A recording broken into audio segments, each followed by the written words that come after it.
What's up people, welcome to another Arcane afternoon. Today I will be showing you the best skills to use for warrior after the skill revamp. I already made a video on the mage skills and the rogue skills, and in this video I will be showing you the best skills to use for your warrior. And without wasting any more time, let's get into the skills. We will start with the attribute points, and you want to put all of your points into strength. Then we go to our ultimates.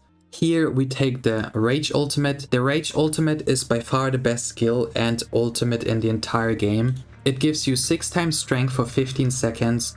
6 times strength is so strong that you're basically invincible and you have unlimited damage. You can easily kill any boss in the entire game with this ultimate, but the warriors actually not only have the best ultimate in the game, they also have the second best ultimate in the entire game, and it's the Immortal ultimate.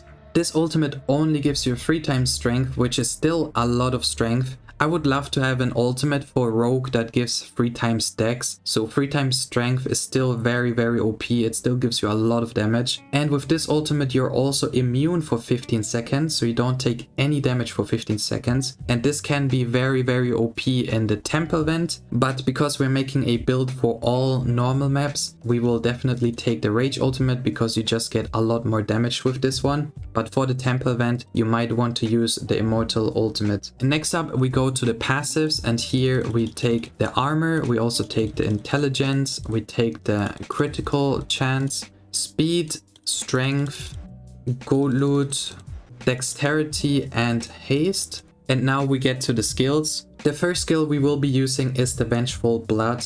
The Vengeful Blood is just very strong, it buffs your damage by so much. The first upgrade we will be using is the Acute Strike upgrade. It increases your critical hit chance by 10% or 25% if charged. We also take this upgrade here, it increases your critical hit chance by another 10%. So in total you get 35% increased critical hit chance while Vengeful Blood is active. And this already buffs your damage by so much. With all the crit damage in the game and being able to crit as a warrior is just so important to do a lot of damage. But with all of the new gears and with skills like the Vengeful Blood, even warriors now can have 100% crit chance. Even though warriors were always the class with the least amount of crit chance, even warriors now easily can get maximum crit chance. At some point, the developers will probably downscale all of the stats for all classes, for example, crit chance, dodge, probably even damage for all classes, just because every class now has easily maximum crit chance. Even, for example, luck percentage, everyone can easily have 100% luck with their luck gears. But even the damage might get downscaled for all classes. You need to know that the maximum number in this game is 2.1 billion, so you cannot do more than 2.1 billion damage. And already with my rogue, if I have all of my procs activated and then I use my ultimate aim shot, I already easily do a few 100 million damage with just one ultimate aim shot. And if you consider the new Arcanes will come out in probably 1 or 2 months, the new procs might buff us so much more that we already hit this 2 billion damage mark. And if we get to that point, the developers have to downscale every class's damage. And that will probably happen at this or the next level cap already. Otherwise, everyone will just deal 2.1 billion damage and you just cannot do more than that number because it's the maximum number this game can process. Anyways, let's continue with the skills. So the next upgrade we will be using is this one. It increases your damage by 15% or 25% if charged. And with the upgrade it does another 10% damage if you charge your Vengeful Blood. So just by charging your Vengeful Blood you get 35% crit chance and 35% damage, and this already makes Vengeful Blood super OP. The next upgrade increases the Vengeful Blood to 14 seconds from 10 seconds, which is really good. And we also get another 5% critical damage. Then with this upgrade we get another 50 strength if we charge Vengeful Blood. And we will also take this upgrade, it gives us another 10 strength if we charge Vengeful Blood. So this skill overall is very essential, your most important skill to do a lot of damage as a warrior, and you cannot leave the skill out. The next skill we will be using is the Axe Throw. This skill is very important to do a single target damage, but also to affect your target with bleeding damage, and the bleeding damage can proc your gears. The first upgrade we will be using is this one. It reduces the target's armor by 25%. Enemies will be feeble for 2.5 seconds, which means they cannot hit you with a critical hit. This upgrade is not that useful honestly, but we need the second upgrade here. It grants us 15% critical hit chance for 5 seconds. So just from our Vengeful Blood and from our X-Throw, we already have 50% critical hit chance. The next upgrade increases the damage dealt by the X-Throw by 50%.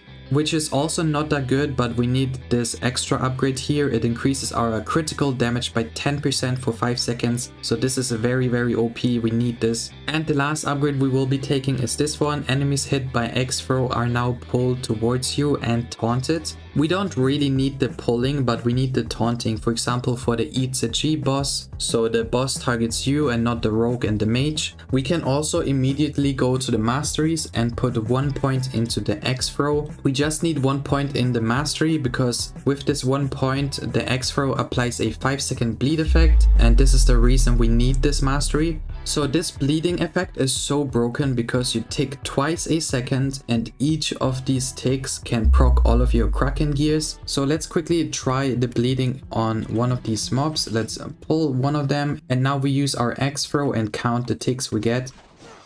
1, 2, 3, 4, 5, 6, 7, 8, 9, 10, 11. So we get 2 ticks each second and in total we get 11 ticks with the X-Throw, and each of these ticks can proc your gears. For example, the Nox Bolt of rogues only tick once a second. It's a lot slower to proc your gears. If we, for example, have a look at the Kraken Aegis, we can see it has a guaranteed proc if you haven't proc before at 15 ticks. And you already get 11 ticks just from your X-Throw. Then you just use any other skill or any other auto attack and you will have always a guaranteed proc.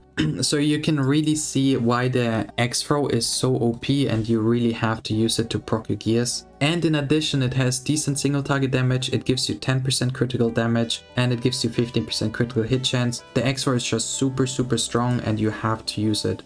Alright, so now it gets a little bit more complicated because there's a few skills you can use. For example, you can use the Juggernaut, you can use the heal skill, and you can use the Windmill. And for some maps, if you want really high single target damage, you can also go for the Chest Splitter. But for all maps, I have decided to go for the Windmill. The Windmill just does really good area damage and it does a lot of ticks, so you can also proc your gears very quickly. And the first skill we will take is this one. It increases the range of the Windmill to 6 meters, and with the upgrade it has 8 meters of radius. Then we increase the damage by the Windmill by 15%, and we will also take this upgrade. Using Windmill grants 10% critical hit chance for 5 seconds. So just from our skills we already get 60% critical hit chance and we're easily at the maximum. We take this upgrade, increases the duration of the Windmill to 3 seconds, and with the upgrade we get another 1.5 seconds, so in total we have 4.5 seconds. You can also see how long the Windmill lasts now with all of these upgrades.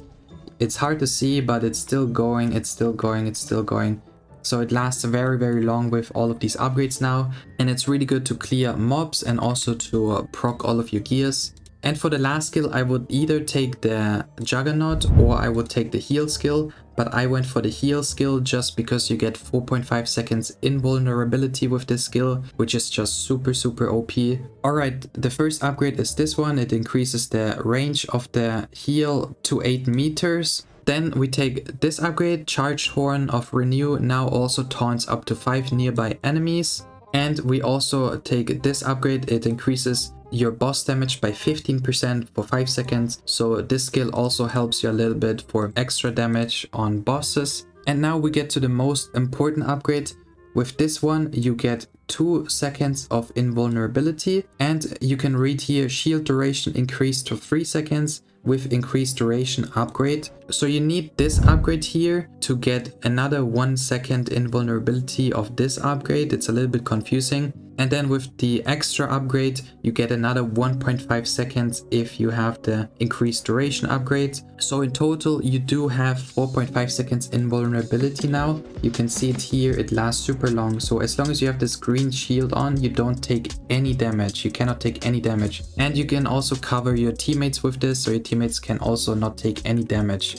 Alright, so I also decided to take this upgrade here. It increases the radius of the heal to 10 meters, so it's easier to also heal your teammates. You can see the range now is very, very big. And for the rest of our points, we will go to the masteries. We will put 3 points into the Windmill, so this increases our critical hit chance by 0.75%, and we can now also hit 2 additional targets with the Windmill. And our last point we just put into Vengeful, so the cooldown is shorter by 0.5 seconds. And these are all of the skills that you want to use as a warrior. The Vengeful Blood you want to always charge to do a lot more damage. You especially need this on bosses. You get a lot more crit chance, you get a lot more damage with it. You also get critical hit damage and you get strength with it. Then the X-Throw you need for single target damage, but it also buffs your critical hit damage by 10%, and you need it especially to proc your gears. So you always want to hit this, for example on a boss or a mob, to get a lot of ticks so you can proc your gears quickly. But you need to remember that the X-Throw ticks only work on mobs that have a lot of HP. For example, if we hit a mob that dies immediately, we only get 2 ticks, I think. I think we only got 2 ticks here, maybe only 1 tick. So you cannot get all of these 11 ticks. So here, I'm not sure if I got 1 or 2 ticks. Maybe I got hit. Let's try one more time. Okay, you get 2 ticks from the X-Throw. Even though he dies immediately, you actually get 2 ticks. The X-Throw is only good to proc your gears if the mobs have a little bit more HP, so you can get all of these ticks. So especially on bosses, you want to use the X-Throw to proc your gears. On these normal mobs, you can use your Windmill to quickly kill all of them and get quite a few ticks. And you can always hit auto attack to kill the mobs and also get some ticks to proc your gears. And the heal you just use whenever you don't want to take any damage, for example at the start of a Eats a G wave. And you can always just quickly use the heal like this and you still get 15% boss damage for 5 seconds. You don't have to charge it. Alright, so this is it with the video. I hope you enjoyed it and I will see you in the next one. Bye.